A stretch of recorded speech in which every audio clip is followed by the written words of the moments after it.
Seiring berjalannya waktu, Arthur menjadi semakin kuat dan sangat berpengaruh. Namun, sesuatu yang jauh di depannya akan memaksanya untuk menghadapi berbagai konflik. Apa sebenarnya tujuan Arthur di kehidupan barunya ini? Arthur tidak hanya berusaha menjadi yang terkuat di antara yang kuat, tetapi juga mencari tempat yang sebenarnya di dunia ini. Ia banyak belajar tentang kehidupan baru, arti persahabatan, cinta, dan pentingnya melindungi orang-orang yang dicintainya.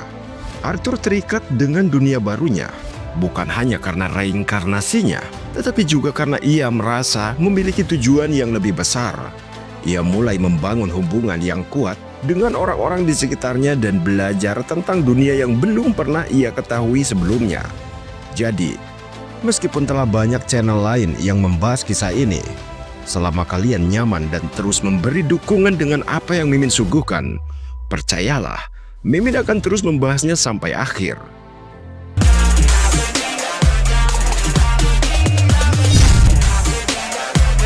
Dalam perjalanan keluar dari dalam dungeon tersebut, nampaklah beberapa monster yang ada di dalam gua itu merasa ketakutan setelah melihat sosok Sylphie di sana. Bahkan cacing raksasa yang terlihat sangat kuat sebelumnya menjadi layaknya seekor cacing kremi di hadapan Sylphie. Tak hanya itu, bahkan kelelawar goa yang dikenal abadi sebelumnya menjadi ciut nyalinya hanya karena tatapan polos yang diberikan oleh Sylphie. Mengetahui hal tersebut, Elijah pun menanyakan perihal mengapa Arthur tak membawa makhluk tersebut dari awal saja supaya perjalanan mereka menjadi lebih mudah. Tiba-tiba Samantha menunjukkan pergerakan, dan ternyata dia terbangun dari pingsan panjangnya dengan berlinangkan air mata. Samantha masih sempat-sempatnya memuji wajah tampan Arthur kala itu karena menurutnya Note lebih keren saat tak mengenakan topeng. Mendengar Samantha yang masih bisa bercanda, maka Arthur meminta Samantha untuk tetap beristirahat dan tak berbicara terlebih dahulu. Namun di sini Samantha ingin menunjukkan suatu hal yang dia temukan sebelum dia pingsan. Betapa terkejutnya mereka semua karena Samantha ternyata menyimpan topeng milik Arthur dan juga sebuah mana biskor dari Guardian Elderwood saat itu. Dengan sangat lega, Arthur pun mengambil topeng miliknya. Dia berkata jika dia sangat senang karena mereka semua bisa selamat dan untuk biskor tersebut mereka akan menjualnya dan akan membagi rata keuntungannya. Namun Jasmine dengan tegas menolak hal tersebut karena menurut Jasmine hanya Arthur yang pantas memiliki benda itu. Saat melihat Elijah, hal yang sama pun dikatakan olehnya karena dia juga tak mau menerima hal seperti itu karena memang Arthur lah yang saat itu telah menyelamatkan mereka semua dari mara bahaya. Samantha berkata sambil memberikan biskor tersebut ke tangan Arthur. Jika berkat bantuan Arthur, mereka semua termasuk dirinya bisa selamat dari kematian. Maka jauh lebih adil jika orang yang telah mengalahkan makhluk itulah yang harus mendapatkan hadiah manakor ini. Melihat teman-temannya yang terus bersikeras memberikan biskor tersebut kepadanya, maka mau tak mau Arthur pun hanya mampu berterima kasih pada semua teman-temannya. Mengingat mereka saat ini sudah berada di area aman dari para monster, maka akhirnya Arthur meminta Jasmine dan juga Elijah untuk pergi terlebih dahulu ke kantor guild dan segera mencari pertolongan. Arthur berkata jika dia akan menjaga Samantha di sana. Dengan segera Jasmine dan juga Elijah pergi saat itu juga. Namun sebelum pergi, Elijah mengeluarkan barang-barang milik Arthur dalam cincin dimensi miliknya. Karena siapa tahu Arthur akan membutuhkan suatu hal dalam tas miliknya. Lalu setelah Elijah dan Jasmine pergi, dia membuka tas miliknya untuk mengambil sebuah gulungan kertas yang diberikan Twin Horn sebelumnya.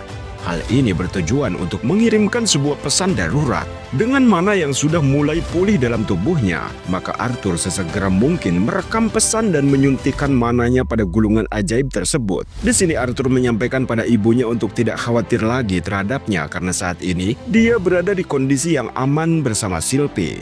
Dia berjanji akan segera menemui ibu dan juga ayahnya setelah keluar dari dalam dungeon tersebut. Hal ini setidaknya akan membuat keluarga Arthur tidak akan cemas sampai dia pulang nanti. Akhirnya Arthur pun berbicara dengan Sylphie. Dia menanyakan hal apa yang bisa membuat Sylphie tumbuh menjadi besar seperti itu dengan sangat cepat. Sylphie pun menyampaikan jika dia sudah memakan banyak beast di alam liar hingga membuatnya bisa menjadi tumbuh besar seperti sekarang. Lalu di sini Arthur pun menanyakan hal yang sangat penting pada Sylvie. Apakah kemampuan Sylvie untuk bertransformasi ke bentuk lain masih bisa digunakan saat ini? Dengan cepat Sylvie pun memejamkan matanya dan menunjukkan kemampuan transformasinya ke wujud yang berbeda. Maka berubahlah Sylvie ke bentuk yang lebih kecil dan lebih imut. Art terlihat sangat lega karena penyamaran Sylvie akan bisa terus dia lakukan. Tiba-tiba Arthur merasakan sakit di sekujur tubuhnya. Mengingat butuh beberapa jam untuk bantuan bisa datang ke tempat tersebut, maka Arthur pun berniat untuk menyerap sedikit energi dari Biscore yang baru dia dapatkan supaya kekuatan tubuhnya bisa pulih kembali.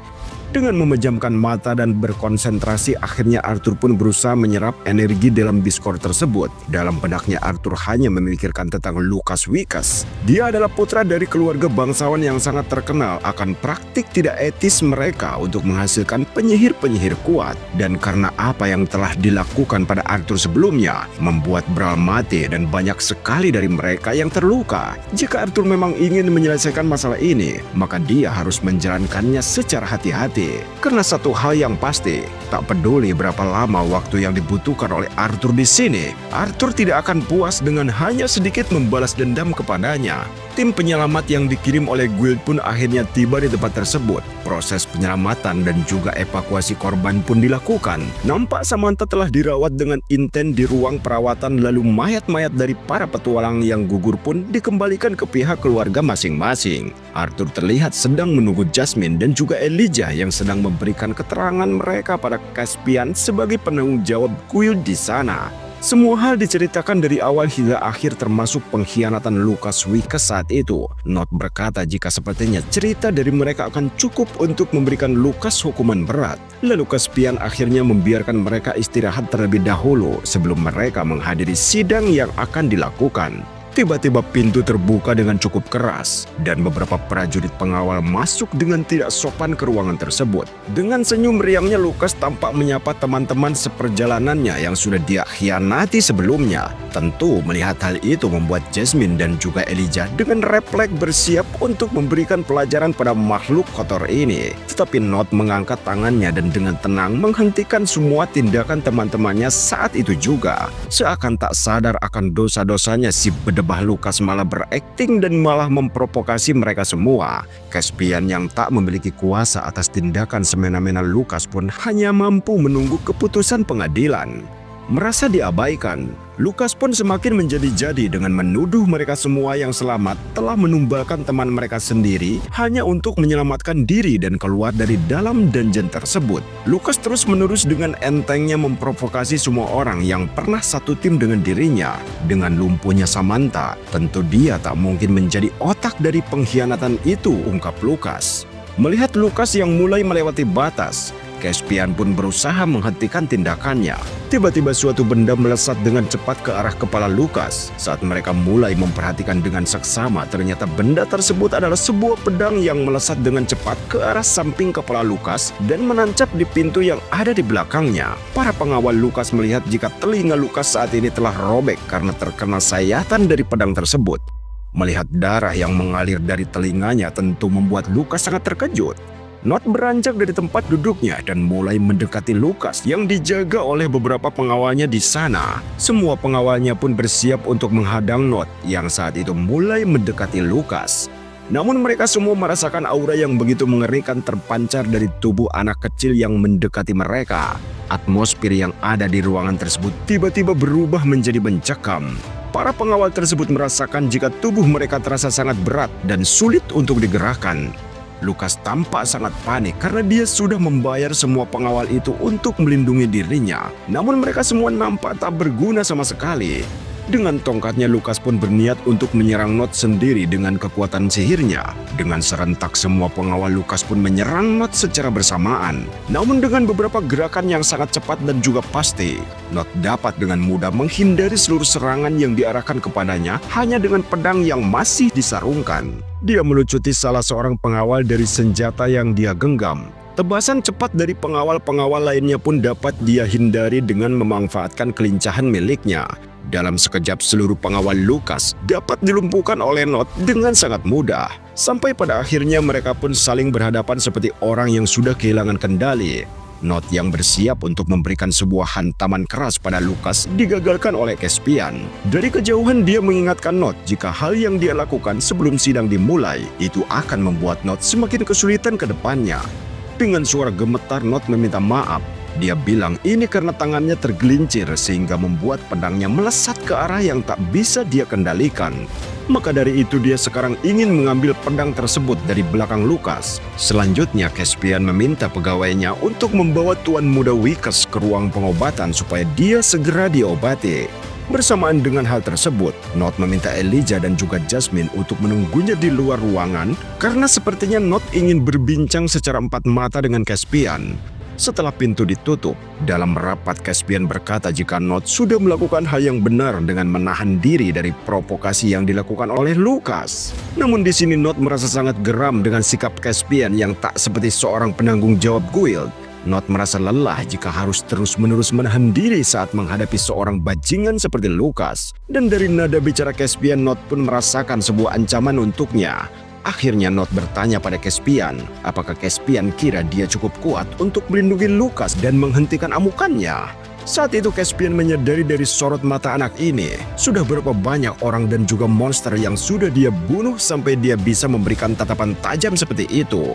Dengan menghela napas yang cukup panjang, akhirnya Caspian pun menjelaskan jika peringatan yang dia berikan bukanlah sebuah ancaman untuk Not, melainkan Caspian melakukan hal itu untuk kebaikan Not sendiri. Karena jika Not membunuh Lukas, maka keluarga Wickes tidak akan tinggal diam meskipun identitas Not telah dilindungi. Mereka akan sekuat tenaga untuk mengungkapkan hal tersebut. Balas dendam mereka bukan hanya untuk keluarga Flamesworth saja, melainkan semua orang yang berhubungan dengannya akan mendapat imbasnya.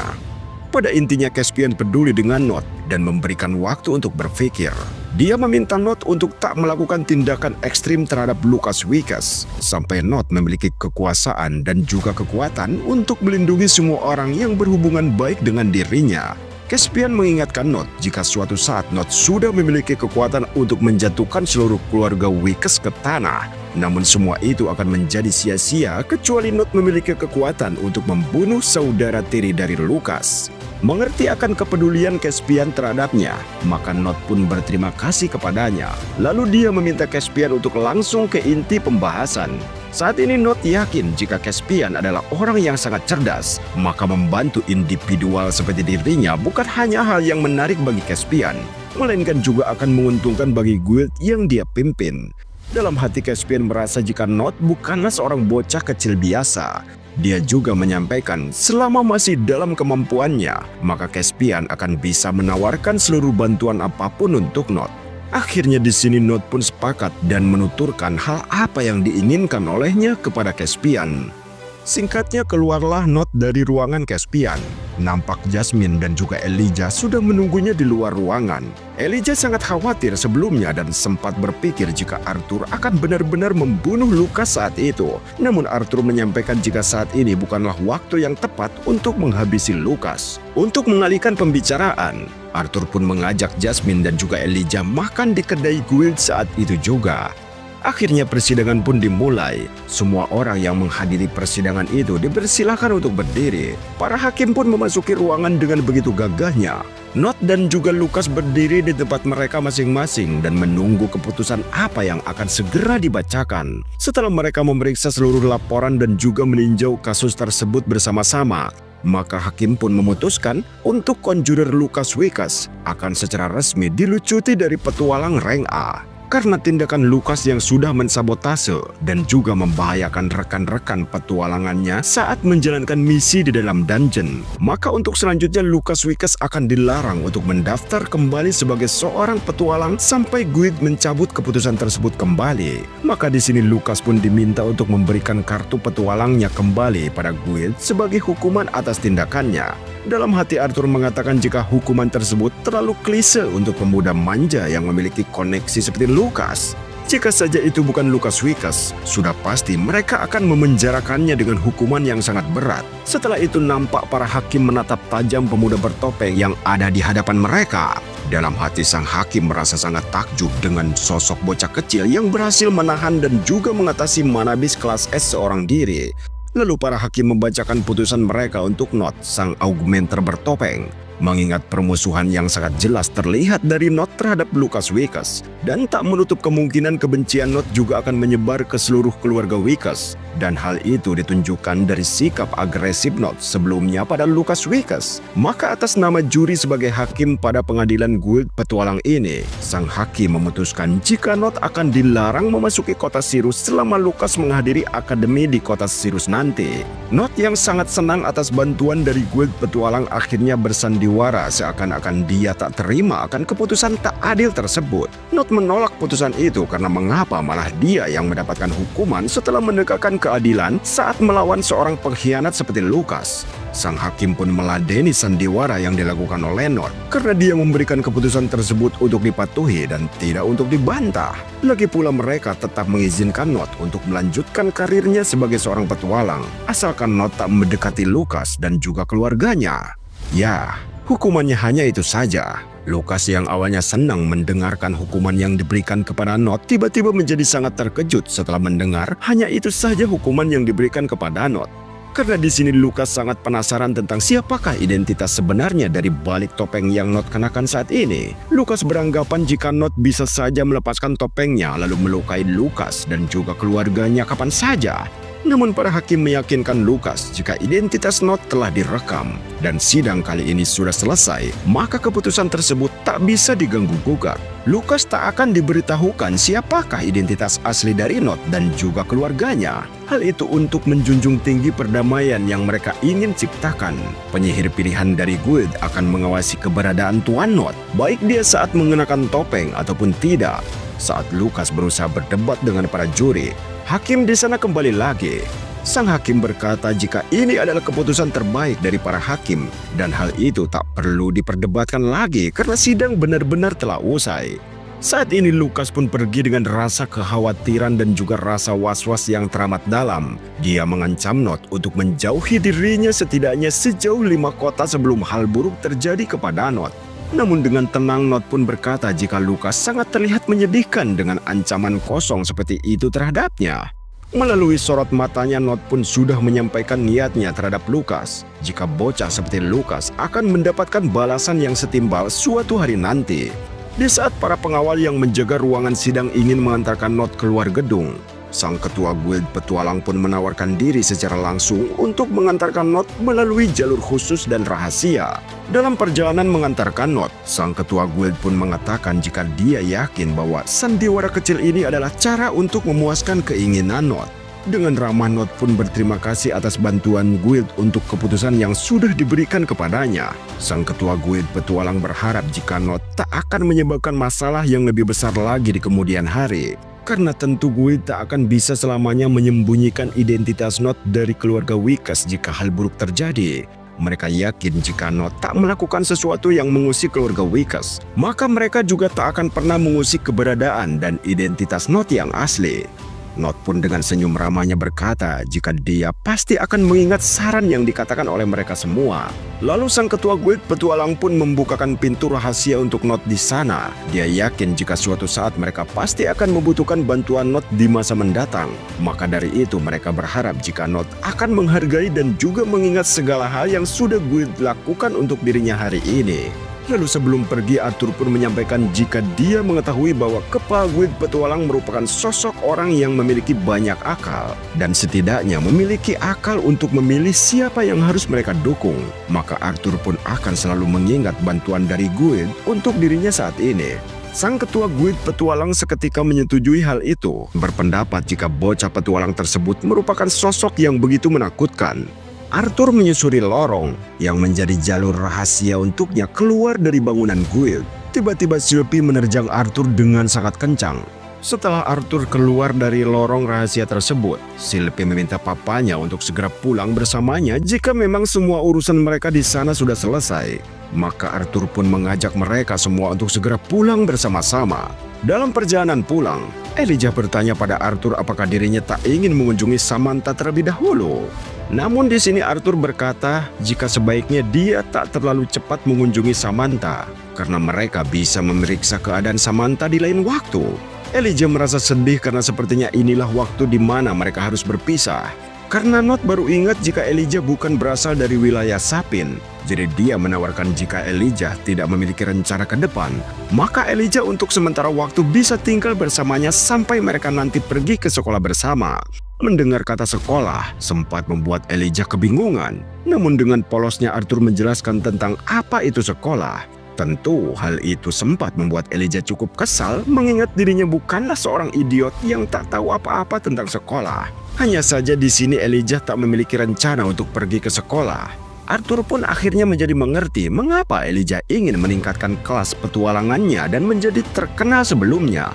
Tapi tak ada salahnya jika Elijah mendapatkan pendidikan bersama Arthur di Akademi Sirius sebelum nanti dia menjadi petualang yang sangat hebat. Tapi Elijah tetap menolaknya karena dia juga merasa tak yakin jika dirinya bisa masuk dengan mudah di akademi terbaik di benua tersebut. Memang, mungkin di sini Elijah memiliki kualifikasi untuk memasuki akademi tersebut. Tapi tentu namanya sekolah, dia juga harus memerlukan sebuah biaya yang tak sedikit jumlahnya.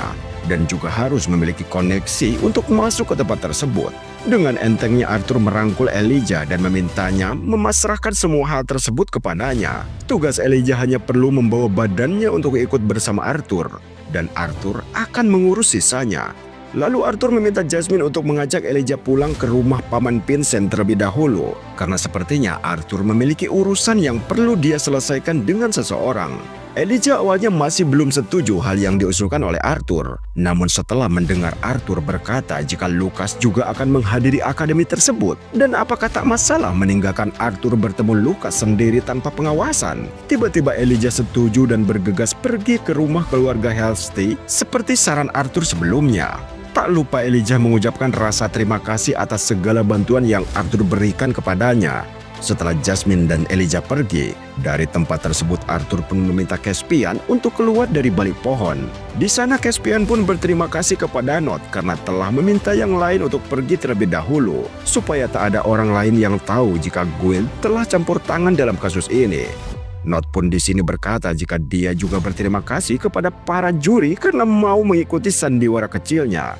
Dan sepertinya Lucas tak akan segera menyadari akan rencana kecilnya tersebut. Caspian di sini bersyukur masalah ini berakhir tanpa harus ada yang mati. Namun dengan tatapan yang begitu tajam, Note pun berkata pada Caspian, jika sudah banyak korban yang mati sebelumnya karena ulah Lucas Wickes, maka Caspian tak boleh melupakan hal tersebut. Caspian pun sadar jika memang sudah banyak sekali korban karena ulah Lucas. Namun dia bersyukur untuk masalah ini. Note menahan diri dan tak memicu sebuah pertarungan dengan Lucas. Kehadirannya saat ini hanya ingin memberikan sedikit bagian dari hadiah yang sudah didapatkan oleh Note setelah menjalankan misinya. Dilemparkanlah sekantong koin emas kepada Note saat itu oleh Caspian. Tentu Note awalnya kebingungan dengan Caspian yang memberikan sekantong koin emas, karena Note di sini tak tahu untuk apa uang sebanyak itu diberikan kepadanya. Namun Caspian berkata jika mungkin Note bisa menggunakan uang tersebut sebagai tindakan pencegahan ekstra saat berada di luar sana. Note pun paham saat itu dengan maksud Caspian, karena pedang khas milik Note akan membeberkan identitas miliknya jika tak disimpan dengan baik. Tapi yang jadi masalahnya saat ini adalah apakah Lucas sudah pernah melihat wujud Sylvie sebelumnya atau tidak. Namun tiba-tiba Sylvie berubah wujud dan mirip seperti seekor rubah putih saat itu. Tentu Arthur di sini tak menyangka jika Sylvie bisa berubah bentuk dengan wujud yang berbeda dari sebelumnya. Maka dia berpikir jika memang inilah salah satu keuntungan memiliki makhluk ikatan seekor naga. Singkatnya Arthur nampak sudah menyimpan perlengkapannya saat menggunakan identitasnya sebagai Note seperti topeng dan juga pedang khas miliknya. Arthur pun memasuki sebuah toko yang menjual beberapa perlengkapan petualang. Di sana dia berkata pada sang pemilik toko jika dia diminta oleh ayahnya untuk mencari sebuah cincin dimensi yang cukup memiliki ruang untuk penyimpanan barang-barang bawaannya. Awalnya si pemilik toko sedikit ragu dengan perkataan bocah kecil yang ada di hadapannya ini. Karena yang namanya cincin dimensi, meskipun yang memiliki ruang penyimpanan terkecil, mereka memiliki harga yang sangat mahal. Namun setelah Arthur menunjukkan uang yang sudah dia siapkan sebelumnya, maka terkejutlah sang pemilik toko setelah mengetahui sosok bocah di hadapannya bukanlah seorang bocah biasa. Singkatnya di sini Arthur pun sudah mendapatkan cincin dimensi. Dia membeli cincin tersebut hanya agar dapat menyimpan pedang serta topeng dan juga biskor miliknya. Maka dengan begitu seluruh persiapan Arthur sebelum dirinya bisa menghadiri Akademi Sirius sebagai orang normal telah selesai. Kini Arthur seperti seorang pemuda normal yang menaiki sebuah kereta kuda dan meminta sang kurir untuk mengantarkan dirinya ke rumah keluarga Halstead. Dalam perjalanan, dia bergumam bahwa selama 2 tahun terakhir, Arthur selalu mengenakan topeng yang saat ini dia genggam. Arthur sangat menikmati waktunya menjadi seorang petualang saat menjadi sosok Not sebelumnya. Lalu saat ini dia menjadi penasaran, apakah dirinya juga bisa menikmati kehidupan saat menjadi seorang murid normal pada umumnya? Nah, jadi itulah sepenggal kisah dari seorang raja yang terlahir kembali di dunia barunya ini. Kita nantikan apa yang akan terjadi di part selanjutnya. Dan bagi kalian yang belum menonton part sebelumnya, silahkan tonton terlebih dahulu agar ceritanya bisa nyambung. Terima kasih dan sampai jumpa.